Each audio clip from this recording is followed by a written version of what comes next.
नमस्कार प्यारे किसान भाइयों, एक बार फिर से स्वागत है आपका अपने YouTube चैनल टेक्निकल फार्मिंग ज्ञान में। दोस्तों, जैसा कि आप वीडियो में देख रहे हैं, यह है गायों का झुंड और ये किसी ना किसी किसान भाई की फसल को अब खाने वाला है।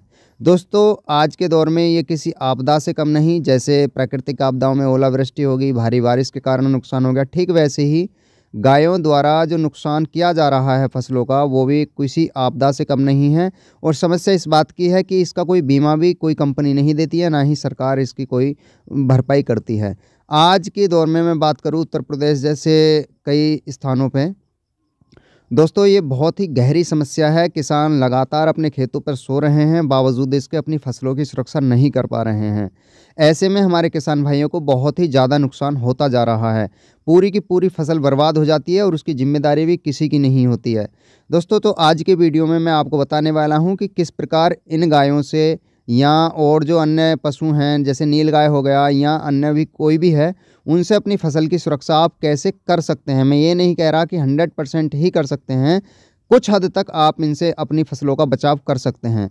सबसे पहले आपको फिनाइल लेना है और उसे या तो आप जो है पानी की मात्रा में मिला कर के, जैसे आप अपने सिंचाई कर रहे हैं उस समय छोड़ सकते हैं, या फिर फोआ बना करके जगह जगह डंडे गाड़ कर उस पर कपड़ा लपेट करके दूसरे तीसरे दिन ढक्कन से उस पर छोड़ें, तो उसकी गंध से ये जो पशु होते हैं ये दूर चले जाते हैं। देखिए, इस फसल को भी बर्बाद कर दिया गया, गन्ने की फसल है, किस प्रकार से खाया गया है।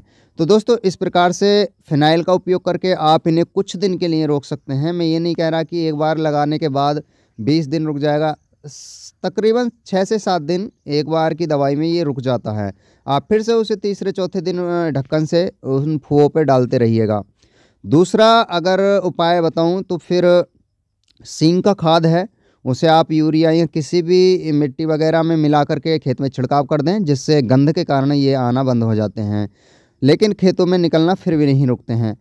उसके लिए आपको करना होगा, कटीले तारों पे सरकार ने रोक लगा दी है। अब बानों के सहारे आपको जो अपने खेत की चौबंदी करनी है, जिससे उसमें धंसे ही ना। एक तो गंध होगी, फिर दूसरा बान होने के कारण वो उधर जाएंगे ही नहीं। तीसरा एक सबसे अच्छा उपाय ये है कि बानों पर कांटे अगर हो जाएं, जो जंगली कांटे होते हैं किसी झाड़ी के झंकर के, उसे लगाने के बाद भी आप इनकी रोक कर सकते हैं। या एक चौथा उपाय है, उसे मैं बता रहा हूँ, उसे आप घर पर लिक्विड तैयार कर सकते हैं। उसमें आप 1 किलो सरसों की खल लें, नीम के पत्ते 1 किलो लें और फिर जो है 12 से 24 छिलके केले के पके हुए लें और उन्हें 10 लीटर पानी में डाल करके 15 दिन तक के लिए रख दें। जब आप देखेंगे 15 दिन बाद उसमें बहुत ही भयंकर वाली गंध उठेगी और उसे आप अपनी फसल पे छिड़काव कर सकते हैं। देखिए, फिनाइल से थोड़ा चांस ये रहता है कि फसल में कुछ हल्का फुल्का नुकसान हो सकता है, ऐसा नहीं होता है, हो सकता है, लेकिन जो लिक्विड मैं बता रहा हूँ, जो सरसों की खली, नीम के पत्ते प्लस केले के छिलकों से तैयार किया जाता है, उससे जो है हमारी फसल में और ज़्यादा अच्छी पैदावार होती है। तो एक तो उससे गंध होती है, जिससे ये पशु फसल को ना खा पाएँ। दूसरा, हमारी पैदावार पे भी अच्छा खासा प्रभाव उसका रहता है, तो आप उसे भी तैयार करके अपनी फसल पे डलवा सकते हैं। दोस्तों, आज के दौर में हमारे किसान इतने परेशान हैं कि खेत को एक दिन छोड़ करके कहीं जा भी नहीं सकते हैं। उधर सरकार ने तारबंदी को मनादी कर दी है, तो जैसे आप देख रहे हैं इसमें बान है, बानों के बावजूद इसमें खाया जा रहा है फसल को। गेहूं की फसल आने वाली है, उसे बहुत बुरी तरीके से ये खाएंगे। तो इन सब से बचाव करने के लिए प्रिय किसानों, ये 4 उपाय मैंने बताए हैं, इनमें से किसी भी एक को आप उपयोग में ला सकते हैं, नहीं तो आपकी फसल बर्बाद करने पर ये पशु तुले हैं।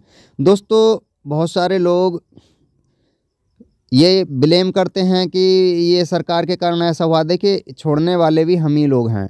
तो सबसे पहले तो आप ये ध्यान रखिए कि जो भी गोवंश है उसे आप ना छोड़ें, क्योंकि आप छोड़ेंगे फिर दूसरा छोड़ेगा, फिर तीसरा छोड़ेगा और ये इस प्रकार से बहुत हो जाते हैं और फिर फसलों को नुकसान करते हैं।